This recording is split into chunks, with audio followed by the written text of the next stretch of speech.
ಆಗ್ತಾ ಇದೆ. ಏ ಗುರುಜಿ ಎಂತಾದ್ರೂ ಮಾಡು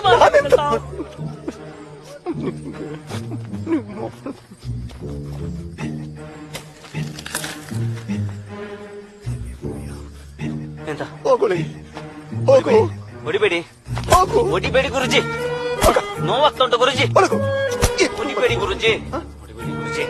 ಎಷ್ಟು ಸಮಸ್ಯೆ ನಿನ್ನಂತ ನಮ್ಗೆ ಎಷ್ಟು ಕಷ್ಟ ಕೊಟ್ಟಿದ್ದೆ. ಅಷ್ಟು ಕಟ್ಟಬೇಡಿ ಗುರುಜಿ. ಯಾಕೆ ಹೊಡಿಬಾರ್ದು ಎಷ್ಟು ತೊಂದರೆ ಕೊಟ್ಟಿದ್ದಿ. ಇವನ ದೇಹ ಬಿಟ್ಟು ಹೋಗ್ಬೇಕಲ್ಲ ನೀನು. ಹೋಗು. ಈ ಹುಡುಗರಿಗೆ ತೊಂದರೆ ಯಾಕೆ ಕೊಡ್ತಿದ್ದಿ? ಯಾಕೆ ಬಿಡ ಹೇಳಿದಲ್ಲ ಹೊಡಿಬೇಡಿ ಅಂತ ಹೇಳಿದಲ್ಲ.